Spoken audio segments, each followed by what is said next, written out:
Hey, ¿por qué nos damos unas fuertes palmas todos juntos? Bienvenidos y oigan, muchas gracias por sus oraciones, sus intercesiones, por la gracia del Señor. Estamos hoy aquí para compartir su bendita y santa palabra. ¿Dicen amén o no? Dios los siga bendiciendo también a cada uno de ustedes. ¿Y estás listo para recibir la palabra del Señor? Amén, amén. Yo también estoy listo para predicar con ustedes. ¿Sabes? Estamos en la segunda semana de esta serie que hemos titulado precisamente 7, en donde estamos hablando un poco acerca de este estudio de Apocalipsis. Y la semana pasada hablamos de cómo Juan recibe esta visión de Jesucristo glorificado y cómo lo ve con sus ojos de fuego, como llama de fuego, y su cara como un sol resplandeciente, su cabello como la nieve, como la lana. Y hoy vamos a leer un poco acerca, en el capítulo 2 va a ser prioritariamente nuestro enfoque en cómo Cristo envía cartas a las iglesias. Y el Nuevo Testamento está lleno de cartas del apóstol Pablo, del apóstol Pedro, de Juan, de un montón de personas. Y por supuesto, el Apocalipsis en su esencia es también una carta, ¿no? El propósito de esa carta del Apocalipsis, reitero y no me cansaré de decirlo, no es para averiguar quién es el presidente que va a ser el anticristo, tampoco no es para averiguar en qué año va a regresar Jesucristo y en qué milenio y en qué lugar vamos a hacer arrebato. No es para eso, no es para eso. Ni tampoco es para que tengas miedo de la bestia y del 666 y de que si nos van a poner un chip. No es para eso, no es para eso. El propósito es para revelarnos quién es Jesucristo. ¿Dices amén? Ese es el propósito esencial del Apocalipsis. Y hoy quiero que me acompañes a leer vamos a leer 3 cartas que Jesús envía a las diferentes iglesias, y me gustaría que me acompañes, si tienes tu Biblia, ahí en Apocalipsis, en el capítulo 2, en el versículo 1, vamos a empezar a leer. Dice lo siguiente: escribe al ángel de la iglesia de Éfeso. Esto se lo está diciendo Jesús a Juan, y le está pidiendo que le escriba al ángel o al pastor o al líder de la iglesia que está en Éfeso. Y dice: esto dice el que tiene las 7 estrellas en su mano derecha, escucha, y se pasea en medio de los 7 candelabros de oro. Y le dicen a la iglesia de Éfeso: conozco tus obras, tu duro trabajo y tu perseverancia. Sé que no puedes soportar a los malvados, o no puedes tolerar a los que son malos, y que has puesto a prueba a los que dicen ser apóstoles, pero no lo son. Has descubierto que son falsos. Has perseverado y sufrido por mi nombre sin desanimarte. Sin embargo, tengo en tu contra que has abandonado tu primer amor. Recuerda de dónde has caído, arrepiéntete y vuelve a practicar las obras que hacías al principio, porque si no te arrepientes, iré y quitaré de su lugar tu candelabro. Pero tienes a favor que aborreces las prácticas de los nicolaítas, las cuales yo también aborrezco, dice el Señor. Y sabes, me encanta que todas las cartas siempre cierran con esta nota: el que tenga oídos, que oiga lo que el Espíritu dice a las iglesias. Todas esas cartas cierran con eso. Y quiero compartirte el título de mi mensaje. Simplemente le he titulado, por falta de más creatividad, Cartas Divinas. Pero antes de continuar, te invito a que hagamos una oración. ¿Sí? ¿Me acompañas a hacer una oración? Ahí donde estás, por favor, acompáñame, inclina tu rostro, cierra tus ojos y vamos a pedirle: Señor, háblanos en esta tarde, bendito Dios, que tu palabra, Señor, penetre en lo más profundo de nuestro corazón, de nuestro entendimiento. Abre nuestros ojos también, Señor. Abre nuestra mente espiritual, nuestros ojos espirituales, para ver, Señor, lo que hay dentro de nosotros. Que cada una de estas cartas, Señor, nos ayude a ver nuestra condición, en qué lugar estamos y lo que necesitamos hacer. Por favor, te lo suplicamos. Te ruego también, bendito Dios, que, Señor, tú en tu voluntad envíes de tu gracia, de tu Espíritu Santo, de tu unción, para compartir este mensaje que traiga claridad, que traiga también liberación y restauración a la vida de nuestros hermanos y por supuesto también a mi vida. En el nombre de Jesús te lo suplicamos y te damos gracias por tu misericordia. Bendito Señor. Amén y amén, bendito Dios. Amén y amén. Mira, me gustaría que pienses un momento,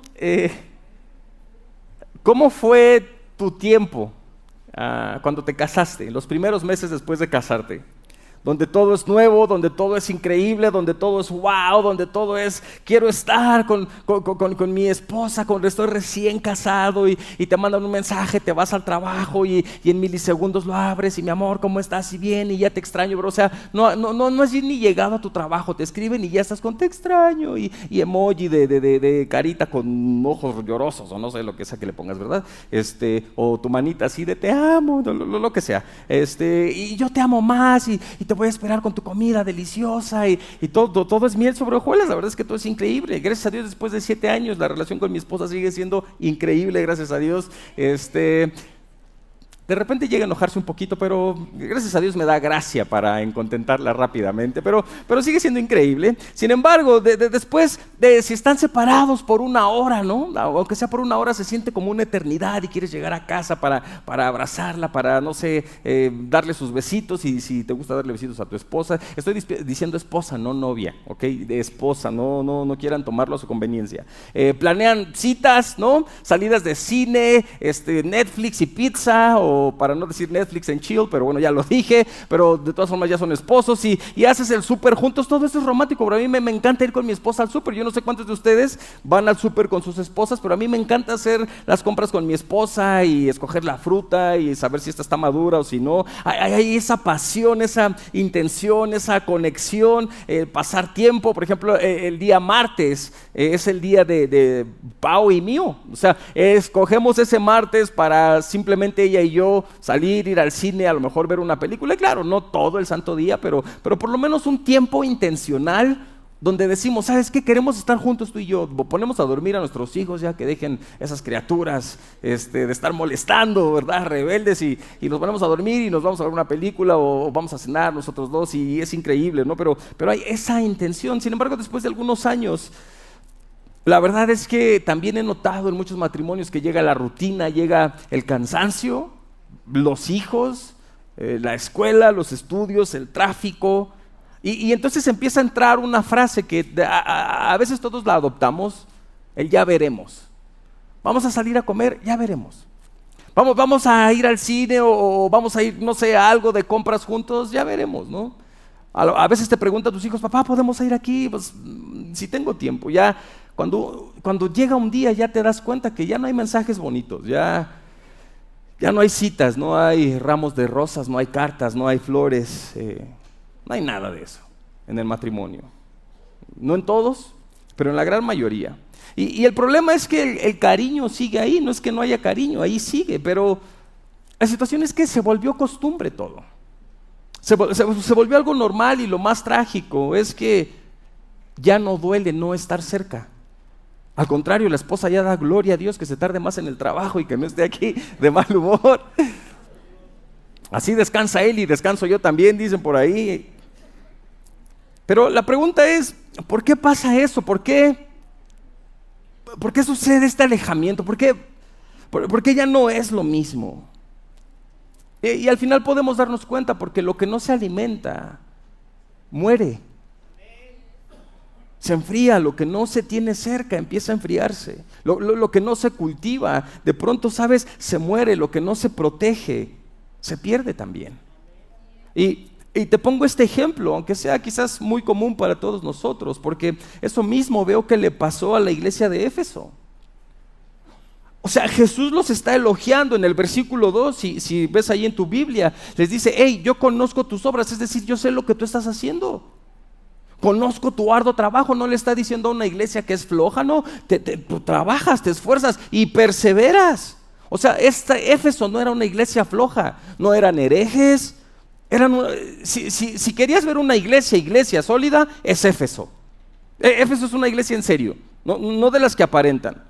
Trabajadora, sólida, resistente ante la persecución. En el versículo 3 les dice, has perseverado y ¿sabes qué? Has sufrido por mi nombre, pero agrega esta parte, sin desanimarte. Y eso es increíble, bro. O sea, sufrir por el nombre del Señor sin desanimarte requiere una fe sólida. A mí tantito me da una diarrea y ya le digo, Señor, pero ¿por qué te ensañas conmigo? ¿Qué te hice? Me desanimo, bro. Pero ellos están en persecución, están bajo presión, resisten y no se desaniman. Pero Pero entonces viene la frase que corta el alma en el versículo 4, pero tengo contra ti que has abandonado tu primer amor. Y escucha esto por favor, porque Jesús es intencional con sus palabras. Él no le dijo a Éfeso, te olvidaste de tu primer amor. Le dijo, tú abandonaste. Es algo muy diferente, porque olvidar es accidental, pero abandonar es una decisión. ¿Tiene sentido? Porque hay veces a mí cuando se me olvidan las llaves de mi carro, se me olvidaron, no las quise olvidar, se me olvidaron y luego voy y le digo, mi amor, pues, ¿qué estás buscando? Me dice, pues las llaves, ¿y no sabes dónde las dejaste? Pues no, pues si supiera dónde las dejé, iría por ellas. ¿Sí me explico? Pero se te olvida. El olvido es producto de la distracción, pero el abandono es producto de la decisión. Decidí abandonarlo.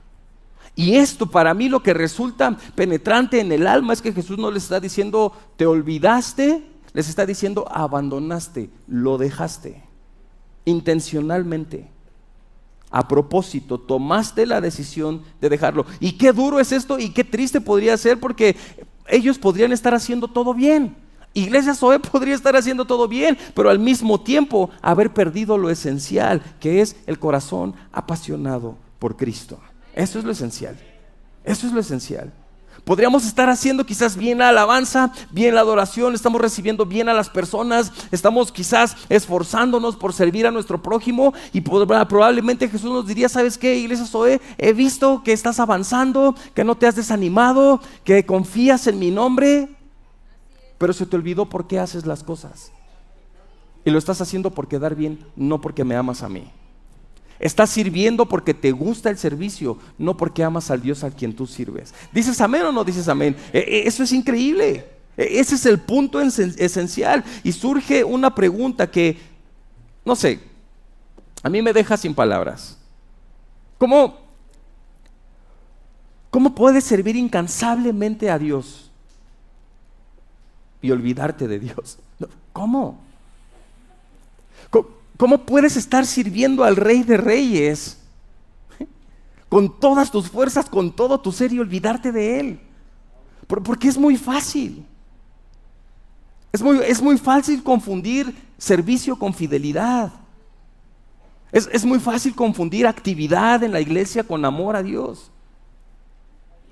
Y eso es lo que le está diciendo. Será quizás porque sin darnos cuenta amamos más el servicio que a Dios al que servimos, quizás.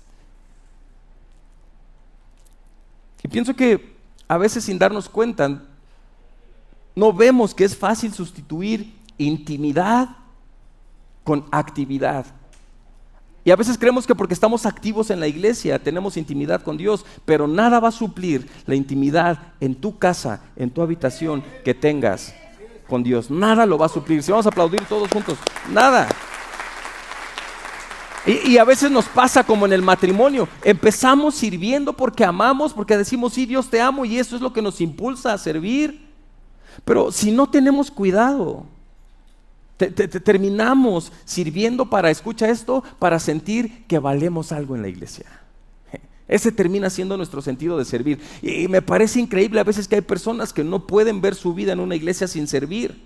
A mí me lo han dicho, no, yo ya no me puedo congregar en una iglesia sin servir. ¿Por qué? O sea, no confundas actividad con intimidad. Puedes seguir teniendo intimidad aunque quizás no estés sirviendo. Sabes que muchas veces necesitamos tomar un alto de nuestro servicio para reubicarnos y decir, ¿por qué estoy sirviendo y a quién estoy sirviendo? ¿Para qué estoy sirviendo? ¿Dices amén o no? A veces es necesario hacerlo. Entonces, yo quiero compartirte algunos puntos prácticos, porque ¿qué podemos aprender de estas cartas que el Señor envía? Y número 1, recuerda por qué empezaste. Es lo que podemos aprender de estas cartas. En Apocalipsis, en el capítulo 2, versículo 5, justamente eso es lo que les dice: recuerda de dónde has caído. Arrepiéntete y vuelve a practicar las obras de al principio. ¿Sabes? La iglesia de Éfeso era una iglesia bajo presión, si me permites contarte un poco, presión política, porque en la entrada del puerto de Éfeso, dices la historia de Éfeso, había una gran estatua de un emperador que estaba ahí en ese momento, un tal Domiciano, 15 metros de altura esa estatua, y el emperador obligaba a las personas, o era un decreto, que tenían que adorarlo como un dios. Eso tenían que hacerlo. Era el emperador en ese momento, ¿no? Y entonces se exigía que lo hicieran como en un país, vi un video, ¿no? Creo que es Corea del Norte, donde a los pobladores de ahí les obligan a que tengan un cuadro del presidente en su casa. Y si pasa un inspector y ve que hay polvo en ese cuadro del presidente, te encarcelan. Es más, dice una persona, no sé si es cierto o no, pero si tu casa está en incendio, tú no vas a ir primero por tu familia o por tus hijos, primero vas a ir a resguardar esos cuadros. Porque si salva tu familia, pero esos cuadros no, te encarcelan a ti y puede ser hasta 3 o 4 generaciones de tus hijos. Entonces es una presión política que me imagino a lo mejor Éfeso así estaba, el que tienen que rendir adoración a esta estatua de este emperador porque así se lo exigen. Estaban bajo presión espiritual porque Éfeso era el centro de adoración de la diosa Artemisa. Y tú sabes esta onda de sexualidad y orgías y todo esto, era el centro de adoración hacia esa diosa. ¿Ok? Y también por presión social. ¿Por qué? Porque existían los Nicolaitas, que era una secta entre los cristianos de aquel tiempo, obviamente, ahorita no existen, pero que ellos creían que era más importante el alma que el cuerpo, es decir, que no importa lo que tú hagas, se queda en el cuerpo, tu alma no le afecta, tú puedes emborracharte, tú puedes hacer lo que tú quieras y eso no le afecta a tu alma.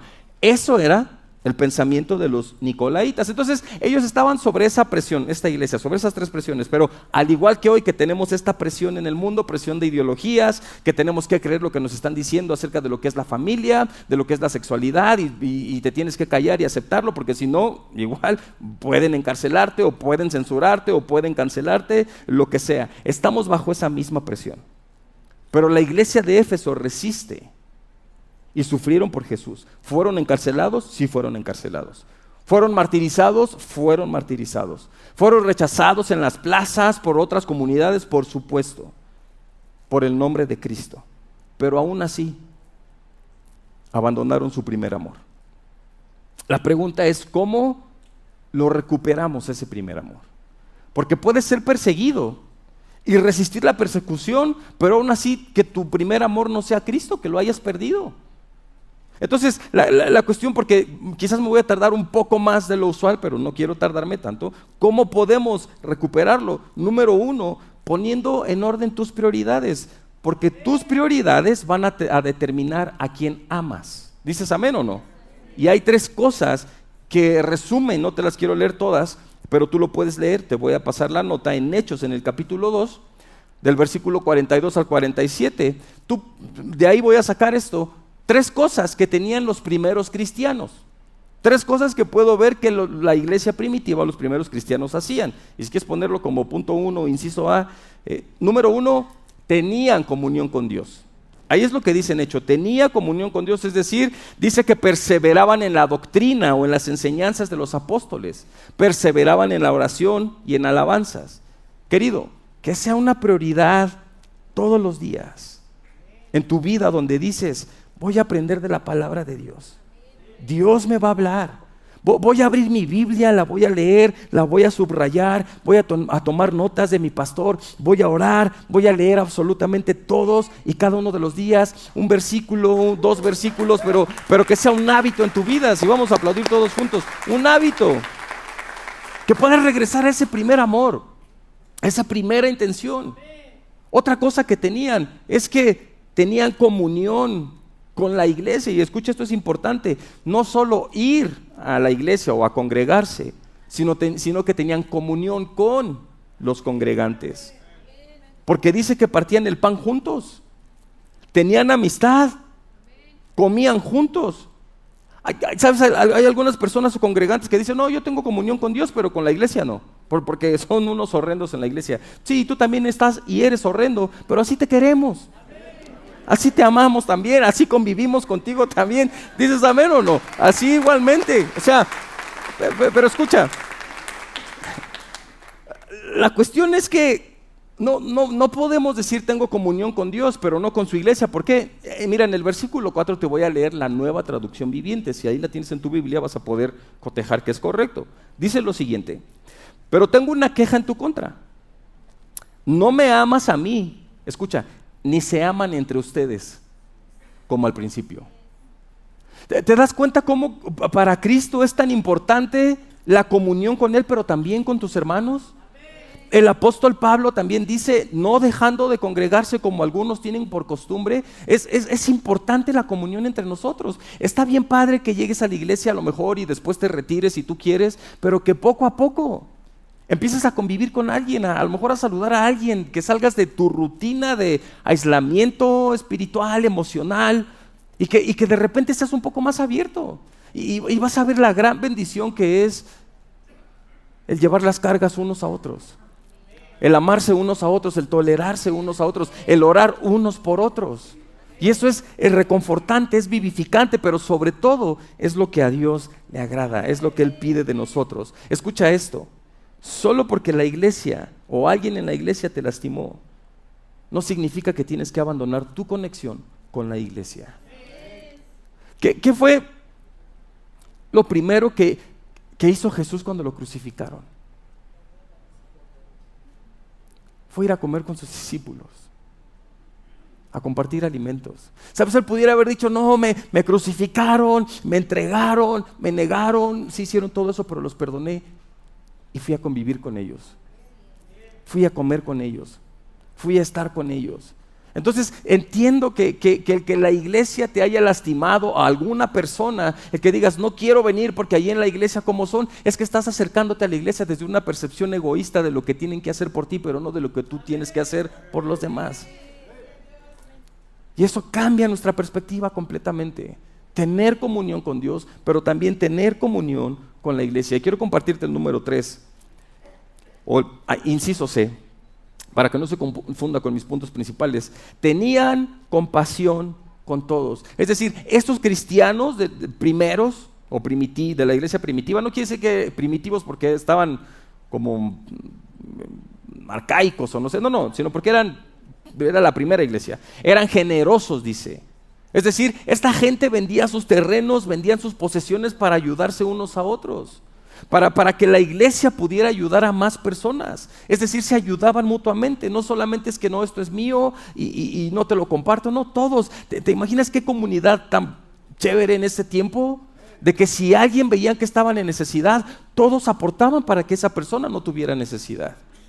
Qué bueno sería que pudiéramos dejar nuestro egoísmo a veces a un lado y poder tener esa comunidad de ser compasión con todos mis hermanos, y no solamente en la iglesia, aún fuera de la iglesia. Si veo que alguien tiene necesidad, voy a ayudarlo, porque necesitados hay en todas partes. Simplemente hay que saber abrir los ojos para ver dónde hay necesidad y dónde puedo ayudar y dónde puedo ser de bendición. ¿Dices amén o no? Entonces, ¿por qué todo esto es importante? ¿Por qué? Porque el versículo 5 dice, si no te arrepientes, iré y quitaré de su lugar tu candelabro. Es decir, si no te arrepientes, voy a quitar tu influencia de ese lugar. ¿Sabes que las iglesias son influyentes? ¿Dices amén o no? O deberíamos de ser influyentes en las comunidades, que pudiéramos ser esa influencia de cambio, de ser de mejores personas, de comportarnos de una mejor manera, de reflejar que tenemos a Cristo. Pero lo que está diciendo es, si no cambias, si no corriges, voy a quitar esa influencia. Se va a apagar esa luz. Y quieres que te diga algo, yo no sé si Éfeso hizo caso o no, porque al día de hoy no hay iglesia en Éfeso, no hay. Por eso es importante tomar esta carta y decir, Señor, ¿qué de esto puedo tomar para mi vida? A lo mejor estoy sirviendo, pero he perdido las obras del principio. A lo mejor ya no leo, a lo mejor ya no subrayo, a lo mejor ya no espero a que me hables en tu palabra. Me esfuerzo cada domingo y llego cada temprano y hago todo con excelencia, pero esa conexión contigo y con tu iglesia a lo mejor se está perdiendo. Quizás necesito regresar a eso, porque no quiero que esa luz se apague. ¿Dices amén? Quiero compartirte ahora sí mi punto número 2. Punto número 2. Fiel hasta la muerte. Y me gustaría que me acompañes en Apocalipsis capítulo 2, versículo 8. Y este es el mensaje que le manda ya a Esmirna, a otra iglesia. Y le dice lo siguiente: escribe al ángel o al pastor de la iglesia de Esmirna: esto dice el primero y el último, el que murió pero volvió a vivir. Conozco tus sufrimientos y tu pobreza. Sin embargo, eres rico. Sé cómo te calumnian los que se autodenominan judíos, pero no lo son, sino que son una sinagoga de Satanás. No tengas miedo, escucha esto, de lo que está por sufrir. Te advierto que el diablo meterá a algunos de ustedes en la cárcel para ponerlos a prueba y sufrirán aflicciones durante 10 días. Sé fiel hasta la muerte y yo te daré la corona de vida. Una vez más, el que tenga oídos, que oiga lo que el Espíritu dice a las iglesias. El que salga vencedor no sufrirá daño alguno de la segunda muerte. Bro, cuando piensas en una iglesia fuerte, usualmente nos imaginaríamos una mega iglesia, uno de estos ministerios con numerosas personas, con recursos, con ministerios por doquier, campuses por todos lados, una presencia en redes sociales increíbles, no sé, un montón de cosas. Pero la iglesia de Esmirna no era así. La iglesia de Esmirna, la verdad, como lo describe aquí, era pequeña. Era perseguida y le está diciendo: yo sé que eres pobre. Se lo está diciendo literalmente. Sin embargo, es una de las únicas 2 iglesias en el Apocalipsis que no recibió corrección por parte de Jesús. ¿Por qué? Porque ahora, aunque eran pobres en lo material, eran ricos en la fe. Y eso es lo que le está diciendo Jesús. Le dice: sabes, yo conozco tus tribulaciones, sé que estás en pobreza, pero escucha esto, eres rico. O sea, qué contraste que Esmirna no tenía todo, nada a los ojos del mundo, no tenía absolutamente nada, era pobre, pero lo tenía todo delante de los ojos de Dios. Dice: tú eres rico, tú eres rico. Damos unas fuertes palmas en el nombre del Señor. Tú eres rico en tu fe. Eres rico en que permaneces. Y lo que me sorprende es que aquí no hay promesas de escape, oro. Aquí no le está diciendo: te prometo que vas a escapar. No, sino les está diciendo, les está hablando acerca de su fidelidad. Jesús no les está diciendo: voy a sacarte del sufrimiento, no. Les está diciendo más bien: sé fiel hasta la muerte. Sí, van a venir por ustedes. Sí, algunos de ustedes los van a encarcelar, pero yo les daré la corona de vida. Déjame decirte esto. Yo sé que hay muchas posturas acerca del rapto o el arrebatamiento, o como quieran llamarle, o hay personas que interpretan que son 2 cosas distintas. No quiero meterme en ese dilema, pero algunos piensan que es antes, en medio o después de la tribulación, ¿ok? Y también no quiero meterme en eso, pero hipotéticamente, imagínate que ninguno de los cristianos va a ser arrebatado antes de la tribulación. Todos. Estoy diciendo hipotéticamente, no estoy diciendo que así sea, por favor. Imagínate que todos tuviéramos que pasar esa persecución. ¿Cuántos perseverarían hasta el final, bro? O sea, ¿cuántos hasta la muerte perseverarían? Porque es quizás muy cómodo tener una mentalidad de escape, de no, Dios va a venir por nosotros y nos va a arrebatar y no vamos a tener que ver esta persecución y muerte. ¿Y si no? Creo que mentalmente debemos y espiritualmente prepararnos para tener esta mentalidad de Daniel cuando lo metieron al horno y decir: yo sé que Dios me puede librar, pero aún si no me libra, Él seguirá siendo mi Dios y yo le seguiré adorando y yo le seguiré bendiciendo y yo le seguiré cantando aún en medio de las dificultades. ¿Dices amén? Aún en medio de las tribulaciones. Yo sé que Dios me puede sacar de aquí, yo sé que Dios me puede sanar, pero si no lo hace, aún así seguirá siendo mi Dios y seguirá siendo bueno y seguirá siendo Rey de Reyes, santo, santo, santo. Dices amén, porque Él es santo. Yo no sé si puedes darte cuenta de eso. A veces queremos que Dios nos saque del horno, pero más bien lo que Él quiere es caminar con nosotros dentro del horno. A veces queremos que Dios nos saque del desierto, pero lo que Él quiere es estar con nosotros en medio del desierto. Porque el desierto muchas veces, te lo dije la semana pasada, no es castigo, muchas veces es preparación. Y quiere estar contigo en medio de esa preparación, para prepararte, para que estés firme. Cuando seguir a Jesús sea difícil, a pesar de las adversidades, que te mantengas firmes. Y eso era Esmirna. Muchos cristianos ahí fueron obviamente excluidos, fueron humillados, fueron encarcelados. Algunos hasta murieron. pero su fe brilló en medio de esa oscuridad. Querido, quizás algunos de ustedes o muchos de ustedes estén pasando también por una etapa difícil, por una situación, yo no sé, de salud, económica, te sientes presionado, te sientes rechazado, te sientes confundido. A lo mejor estás perdiendo tu trabajo o tu familia, incluso tu fe puede ser que la estés perdiendo. Pero como Esmirna, escucha las palabras de Jesús. No temas de nada de lo que vas a padecer, de nada. Jesús no está minimizando el dolor, sino que lo pone en perspectiva y dice: el que salga vencedor no sufrirá daño alguno de la segunda muerte. En otras palabras, puede que la prueba sea dura, pero el destino eterno es glorioso para ustedes. Eso es lo eterno, eso es lo valioso. ¿Dices amén o no? Eso es lo increíble. Yo quiero invitarte a que si estás en esa temporada de lucha, Jesús te dice: yo te veo, sé que eres fiel. Permanece fiel, no te rindas, tu sufrimiento no es en vano, cada lágrima es contada, cada oración es escuchada, cada suspiro aquí llega como alabanza delante del Señor y te daré la corona de vida. ¿Dices amén o no? Esa palabra es para ti, iglesia, en el nombre del Señor. Escucha, quiero ir concluyendo con esto, si me acompañas, equipo de alabanza, y quiero compartirte mi número 3, el punto número 3. No te comprometas, no te comprometas. Pero no te comprometas de casarte, sino de no comprometer tus valores cristianos, tu testimonio, a eso me refiero. Apocalipsis capítulo 2, versículo 12, mira lo que quiero decirte. Dice lo siguiente: escribe al ángel de la iglesia de Pérgamo. Esto dice el que tiene la aguda espada de dos filos. Escucha, sé dónde vives. Allí donde Satanás tiene su trono, bro, imagínate eso. Sin embargo, sigues fiel a mi nombre.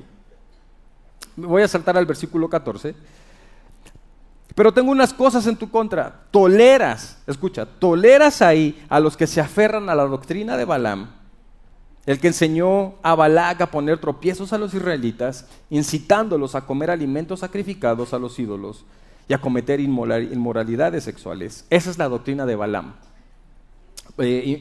Incitar a las personas o enseñarlos o hacerles piedra de tropiezo por medio de este tipo de tentaciones, inmoralidades sexuales y todo lo que está describiendo aquí. Vamos a saltar tantito al versículo 18. Escribe al ángel de la iglesia de Tiatira, esta es otra iglesia. Esto dice el Hijo de Dios, y te quiero dar estas dos juntas porque parece que tienen como pueden unirse, ahorita vas a ver en qué.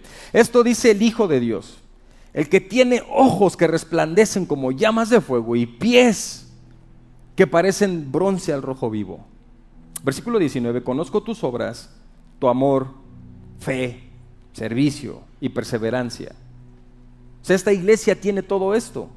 Tiene amor, tiene fe, tiene servicio, tiene perseverancia. Esta es Tiatira. Y además dice, sé que tus últimas obras son más abundantes que las primeras, es decir, han ido creciendo, han ido mejorando. Pero versículo 20, ahí es donde se conecta con la iglesia pasada, que era la de Pérgamo. Sin embargo, tengo en tu contra que toleras, y ¿sabes cuál es este problema de estas dos iglesias? Esto, la tolerancia. Toleras a Jezabel. La pasada toleraba la doctrina de Balaam, estos toleran a Jezabel, esa mujer que se dice ser profetisa, que con sus enseñanzas, escucha, engañan a mis siervos, pues los induce a cometer otra vez lo mismo, inmoralidades sexuales y a comer alimentos sacrificados a los ídolos. Mira, si Éfeso perdió su primer amor y Esmirna fue fiel en medio de la prueba, querido, ahora llegamos a estas dos iglesias donde enfrentan otro tipo de peligro, la contaminación interna. Tienen amor, tienen fe, tienen servicio, pero Jesús le dice a Pérgamo, toleras a estas personas que retienen la doctrina de Balaam. Y a Tiatira le dice, toleras a esa mujer que se dice profetiza. Es decir, en otras palabras, estos se iniciaron bien, pero permitieron el error de que el pecado se infiltrara en su comunidad. No, estas no son iglesias que fueron perseguidas necesariamente desde afuera o atacadas desde afuera, no, fueron debilitadas desde adentro, desde sus enseñanzas, desde su comunidad, desde la gente que los dirigía o los lideraba. Y ese es el peligro de comprometerte espiritualmente. No llega con un escándalo, sino llega con susurros. No te hace negar a Cristo de golpe. Poco a poco, el tolerar ese pecado que sabes que Dios no aceptaría. Y aquí es importante una parte donde hacer esta distinción donde Jesús no está en contra de ser misericordioso. Escucha esto, es muy diferente el ser misericordioso a ser tolerante. Es muy diferente. Dios nos manda que seamos misericordiosos como Él es misericordioso. Él quiere que tengamos misericordia. Pero otra parte diferente es ser tolerante. ¿Cuál es la diferencia? Bro, la misericordia, tú ves a Jesús cuando le traen a esta mujer adúltera, pecó, y Jesús es misericordioso. Jesús le dice, ni yo te condeno. Pero aquí viene lo que no tolera: vete y no peques más. O sea, te restauro, pero no está bien lo que estás haciendo. Necesitas corregir tu vida. Entonces, a veces puede decir como, es que ¿por qué, bro? Déjame decirte algo. En Iglesia Zoe no toleramos el pecado, pero tenemos misericordia para restaurar a las personas. A veces puede saber, no, es que esa persona está en pecado. Ok, si yo no lo sé, ¿cómo voy a obrar en contra de esa persona o a disciplinarlo, o como quieras llamarle, pues sí, disciplinarlo? Algunos dicen asentarlos. Si yo no sé que esa persona está cometiendo pecado, no sé. Pero si sé, mi primera respuesta como pastor no es disciplinarlo, es restaurarlo y ser misericordioso. Esa es mi primera respuesta, porque es lo que Dios quiere. La tolerancia es cuando ya sabes que esa persona está en pecado continuo y aún así toleras ese comportamiento. ¿Sí tiene sentido? ¿No se entiende? No toleramos el pecado en Iglesia Zoe. Quiero que lo entiendas. No hay espacio para nuestro equipo de servicio cuando personas están en pecado activo. No hay. Congrégate, siéntate, que el Señor te hable, ten intimidad en tu casa, corrige tu vida y entonces después puedes servir, porque vas a entender a quién sirves y por qué sirves. Pero vamos a seguir teniendo misericordia con las personas que fallan. ¿Por qué? Porque Él tuvo misericordia de nosotros también. Ahora, si tú sabes que hay alguien de tus hermanos que está en pecado, tampoco no vayas y lo acuses con el pastor. No se trata de ser policías espirituales. Dice la Biblia, ustedes que son más espirituales, vayan y ¿qué? Restáurenlo ¿con qué? Con amor. Ok, si tú sabes y conoces que hay alguien, viste a uno de mis hermanos que de repente, bro, lo vi echándose unas cubas o lo que sea, no vengas a acusarlo. Tú, que eres más espiritual, con amor, confróntalo y restáuralo. ¿Dices amén o no dices amén? Ahora, vamos a aplaudir todos juntos.